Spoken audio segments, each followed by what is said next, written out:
आराधना सांस्कृतिक संस्था त्रिपुरा हापांगनि आइसे टांगबेदिनि कथालाय मुंबाय फाशल आराधना सांस्कृतिक संस्थानि फिल्डनि चिचार सालबानि बागै तेरते एग्जिबिशन चेंसावै रोजाखा फाशल जानुवारि तालनि 2 सालमारिनि सारिनि दामब्रै जराबो थंमंग टांगबेदिनि मन्त्रि टिंकु राय जातिगोथार मुसंमानि बिसिंतै अतेरनो चेंसावै रोखा तै रोंनकनि चिराइरकनि मानजाक मुंबाय रोजाबमुं मुसामुंनि बिसिंतै अतेरनो तैबो मुसांग्रि दिसाजाखा मन्त्रि टिंकु रयनो कारिबो तंग हांकर सभाधिपति अपर्णा नाथ कदमतला ब्लकनि बिडिओ सञ्जीव देबनाथ हदाहामक्राय सामक दांनाय काजल दास तै तंग संस्थानि काजको रमाकान्त नाथ तांफां हायाकेबा कदमतला पञ्चायतनि समितिनि चेयरमैन मिहिर रंजन नाथ निहा रेन्दु नाथ प्रदीप नाथ राजीव नाथ হবই जुदा जुदा আদংর এটা নিয়েও এখানে আলোচনা বা এখানে বিভিন্ন অনুষ্ঠানের মধ্যে দিয়ে সেগুলো তুলে ধরা হয়। চাইল্ড প্রেগন্যান্সি যদি কমানো যায় তাহলে আমাদের এই রক্ত যেভাবে আমরা সংগ্রহ করতে হয় সেই সংগ্রহটা একটু কমালে হবে, কারণ রক্তের প্রয়োজন যখন কম হবে তখন রক্তদানেরও প্রয়োজন কম পড়বে। তাতে রক্ত প্রয়োজন আমরা দেখি যেখানে সবচেয়ে বেশি প্রয়োজন হয় তাকে মা এবং শিশুদের জন্য। মা এবং শিশু যদি সুস্থ থাকে তাহলে এই রক্তের প্রয়োজন কম হবে। তো আমরা দেখি আমাদের রাজ্যে যদি চাইল্ড ম্যারেজটা কম করতে পারি তাহলে চাইল্ড প্রেগন্যান্সি কম হবে। চাইল্ড প্রেগন্যান্সি কম হলে আমাদের মায়েরা শিশুরা সুস্থ থাকবে, সেখানে রক্তের প্রয়োজন কম পড়বে। এর জন্য রক্তের প্রয়োজন কম যেন হয় তার জন্য আমরা এই সমস্ত মেলার মাধ্যমে আমাদের দপ্তর সোশ্যাল ওয়েলফেয়ার দপ্তরও বিভিন্ন অ্যাওয়ারনেস করে থাকে।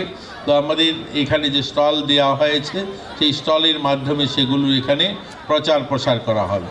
নেশামুক্তির এই প্রাচীন সংস্কৃতি, আমাদের এই পরম্পরা, এটাকেও আমাদের বাঁচিয়ে রাখা, এটাকেও এগিয়ে নিয়ে যাওয়া, এটাও নতুন প্রজন্মের কাছে পৌঁছানোর একটা বড় মাধ্যম।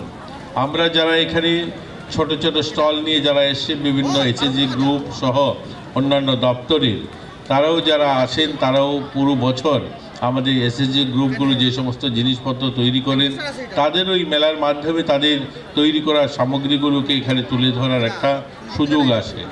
আমরা এই মেলাটাকে 2000 বোধহয় সেটা 21 বা 22 সালে এই মেলাটাকে সরকারিভাবে বোধহয় 2-3 বছর হলো সরকারিভাবে আমরা এই মেলাটাকে অনুমোদন পেয়েছি এবং সরকারি মেলা হিসাবে এটা চালিয়ে যাচ্ছে। এর আগে এটা এখানে আপনারা জানেন স্কুল মাঠে এই মেলাটা হতো এবং সেটা নিজেদের উদ্যোগেই এই বড়গোলবাসী এবং এখানকার যারা বুদ্ধিজীবীরা ছিলেন, এখানকার নাগরিক যারা সেটা করতেন। কিন্তু বর্তমান সময় সেটা আমাদের ত্রিপুরা সাংস্কৃতিক দপ্তরের উদ্যোগে এবং এখানকার গ্রাম পঞ্চায়েত যৌথ উদ্যোগে এই মেলাটাকে তারা করে থাকেন। আমরা এখানে যারা বিভিন্ন স্টল নিয়ে এসেছেন অফিসিয়ালস আমাদের সোশ্যাল ওয়েলফেয়ার সোশ্যাল এডুকেশন, তারাও তাদের বিভিন্ন বিষয় এখানে তুলে ধরেন। আমরা আমাদের সেখানে চাইল্ড ম্যারেজ, চাইল্ড প্রেগন্যান্সি বা রক্তদান এগুলোর উপরেও অ্যাওয়ারনেস করে থাকেন যে আমরা আমাদের স্লোগান শুধু নয়, এটা আমাদের সংকল্প। আমরা প্রত্যেকেই যদি নেশা মুক্ত হব এই প্রতিজ্ঞা করি বা আমরা সংকল্প নেই তাহলেই নেশামুক্ত সমাজ নির্মাণ করা সম্ভব হবে।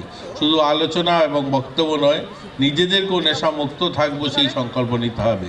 তো এই মেলার মাধ্যমে আমরা এখানে যারা যুবরা আসবে প্রত্যেক দিন যে সমস্ত যুবদের মাধ্যমে এখানে কার্যক্রম অনুষ্ঠান হবে সেই অনুষ্ঠানের মাধ্যমে আমরা যুবদের কাছে সেই মেসেজটা পৌঁছাবো যেন আমরা নেশামুক্ত সমাজ নির্মাণ করতে পারি। তাহলে একটা সুন্দর সমাজ বা আমরা যে সংস্কৃতির কথা বলছি সেটাও যথার্থ রূপ পাবে। এর জন্য আমরা এই মেলার মাধ্যমে সাংস্কৃতিক অনুষ্ঠানের মাধ্যমে আমরা এই মেসেজটাও মানুষের কাছে পৌঁছাবো।